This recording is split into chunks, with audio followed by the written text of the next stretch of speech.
Hello mga kalobs! Kumusta po kayo? Pumunta po pala kami sa Tuguegarao kaninang tanghali at pagbaba nga po namin ng motor ay may nakita nga po akong 50 pesos. Dito nga po sa tapat ng grocery. Nakita nga din po ito ni mama kaya pinapulot niya nga din po sa akin.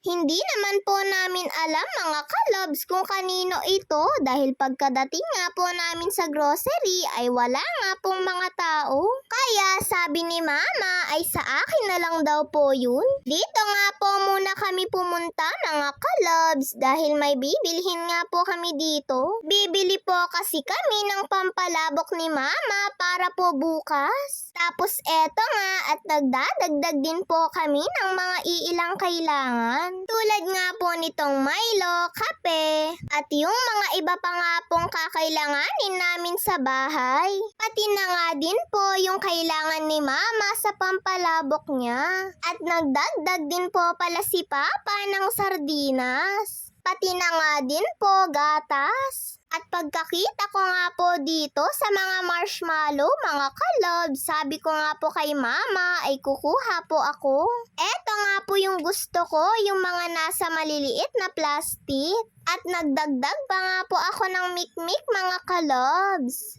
Sabi nga po ni papa ay wala naman na daw po yung lasa, kaya wag na nga lang daw po. Kaya eto nga at pinipilit ko pa nga po siya mga kalobs. At kumuha na rin po pala ako ng juice dahil nakalimutan nga po naming magdala ng tubig. Pagkatapos po palang magbayad ni papa, eto nga at lumabas na rin po kami. Paglabas nga po namin ay sobrang init mga kalobs. Tanghaling tapat ba naman po? May dinaanan pa po muna kami saglit. At habang naghihintay nga po kami kay papa, eto nga at binuksan ko na po yung mikmik. Kaya lang mga kalobs, habang sinisip-sip ko nga po ito ay nasasamid nga po ako. Kahit dahan-dahan na nga po yung pagsipsip ko. Kaya tinanggal ko na nga lang po yung straw at binuhos ko na nga lang po sa bibig ko. O edi hindi na po ako nasamid. At pagkatapos po pala namin sa dinaanan ni papa, sabi niya nga po sa amin ay nagugutom nga daw po siya. Kaya eto nga at napahinto po muna kami sa pansitan. Nakasabayan pa nga po namin si Tito, pati po yung pamilya niya na nagpapansit din. Eto nga at nagpicture-picture nga din po kami ng baby niya. Kumuha nga din po pala si papa ng inumin namin, no? Juice nga po ito mga kalobs at libre nga lang po yung juice nila dito kung gusto mga pong kumuha. At sa wakas po ay dumating na rin po yung order namin. Sa isang order po pala mga kalobs ay naghati po kami ni mama dito. Hindi po kasi nauubos ni mama yung isang order, ganun din naman po ako. Ewan ko po ba mga kalobs at parang humina nga po si mama sa pagkain ng pansit. Sa totoo lang ay ganun nga din po si papa, sabi niya nga po ay humina nga din daw po siyang kumain ng pansit. Ako naman po ay hindi ko naman po talaga kayang ubusin yung isang order. Kung tutuusin nga po ay pwede na nga po sa akin yung itlog at sabaw nga lang po Eto nga lang po kasi talagang sabaw yung habol ko po dito sa pansit batil patong. Hindi po kasi makokompleto yung pagkain ko ng pansit kapag po walang sabaw. Tignan niyo naman po yung kadami ng hati namin ni mama Kahit hindi nga po kami kumain kaninang umaga nung pagpunta namin dito, ay siguradong hindi ko pa rin po ito mauubos. Si papa nga po mga kalobs ay isang order pa rin po yung sa kanya. Habang kumakain nga po kami ay parang busog na nga po si papa. Ganon na nga po kahina si papa na kumain ng pansit. Dati naman po mga kalobs ay nauubos niya po yung isang order. At kapag hindi nga po nauubos ni mama yung sa kanya ay kinukuha niya pa nga po. Pero ngayon po talaga ay wala na, hindi niya na nga po kaya. Hiningi ko na nga din po yung sabaw ni papa dahil nabitin nga po ako sa sabaw ko. At ayan nga po mga kalobs, humingi na nga lang po ako ng plastic malabo sa kanila dahil babalutin na nga lang po namin itong hindi namin nakain nila Papa. Pwede pa naman po itong pangmeryenda kung sakaling magutom po kami pag-uwi. Sayang lang naman din po kasi ito mga kalobs. Marami pa po kasi ito, lalo na yung mga karne niya. Kung tutuusin ay kami lang naman po yung kumain nito.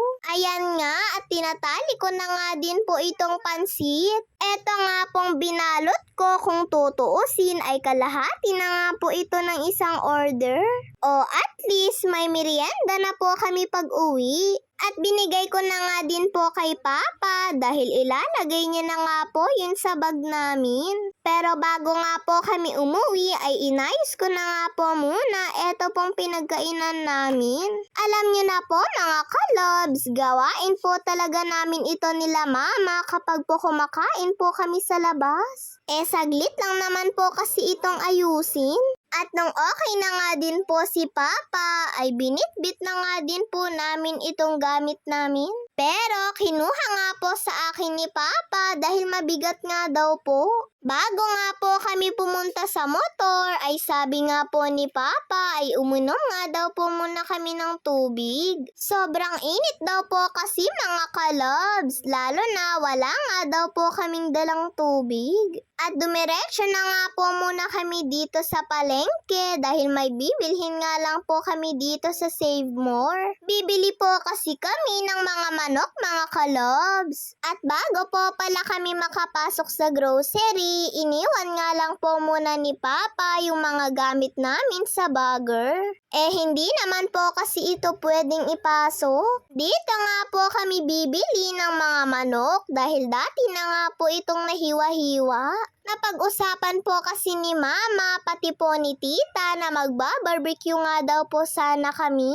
Pero dahil wala naman po kaming nabiling karneng baboy, ay eto na nga lang pong manok. At nung nakabili na nga po kami ng karne ng manok, ay pumunta naman po kami dito sa Unitap. Bibili po kasi si Mama dito ng pagpatungan sa inihaw. Yun na nga lang po kasi yung kulang dahil meron na nga po kaming pang-ihawan. Mas maganda pa rin daw po kasi yung may sariling gamit kaysa daw po sa hiram ng hiram At nandito na nga po kami sa mga pagpatungan ng iihawin. Madami nga din pong iba't ibang klase ng pwede mo pong pagpilian. Pero nakapili na nga po kaagad si Mama.